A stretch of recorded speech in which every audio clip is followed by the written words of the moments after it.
Alors j'ai accepté de témoigner ce soir, déjà parce que Bastien me l'a gentiment demandé, et puis parce que l'alimentation c'est la vie, et c'est ce qui m'anime depuis plus d'une quinzaine d'années.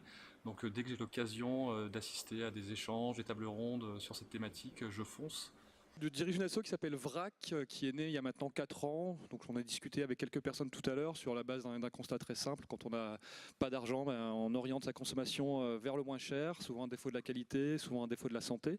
Donc nous, on essaye de lutter contre ces inégalités-là en matière de consommation en développant des groupements d'achat dans les quartiers populaires, dans les quartiers, ce qu'on appelle les quartiers politiques de la ville. On voit à Vénissieux, dans un centre social aux Minguettes. Et ce qui m'animait aussi aujourd'hui, ce que je trouvais très intéressant, c'est que cette ouverture au monde de l'entreprise, il y a des vrais enjeux, c'est pas nous, petite association, qui allons pouvoir bouger les choses, mais vraiment les entreprises qui ont une force de frappe plus importante, et surtout les salariés à l'intérieur, qui peuvent en tout cas tendre vers le mieux sur ces sujets d'alimentation et de santé, évidemment.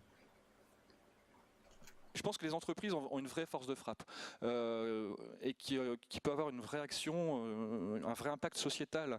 Donc sur l'alimentation, je trouve ça vachement bien que déjà en interne, il y a ces questions qui se posent sur ce qu'on propose déjà aux salariés. Effectivement, on peut déjà travailler avec d'autres produits dans les cantines collectives, mais on peut aussi aller plus loin dans la démarche et avoir une vraie action sur son territoire.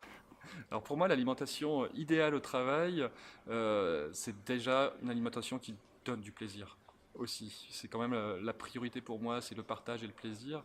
Donc évidemment, on peut parler de qualité. La base, ce serait vraiment de travailler en local.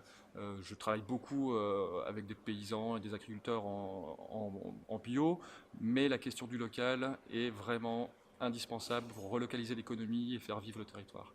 Donc en entreprise, consommons local.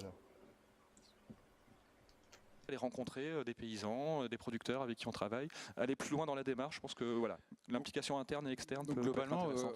au travers du sujet de l'alimentation, l'entreprise peut, par exemple, comment dire, nourrir sa dynamique RSE. Mais bien sûr, C'est ça? il y a quelques temps, on avait fait des petites dégustations de miel différentes.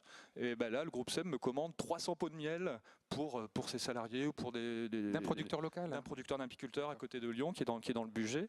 Et ben voilà, ça fait aussi vivre cet apiculteur, donc ça fait du lien. Donc lui va venir aussi dans l'entreprise, parler de son travail. Vecteur d'économie circulaire, Ben, c'est important, tout est lié de toute façon.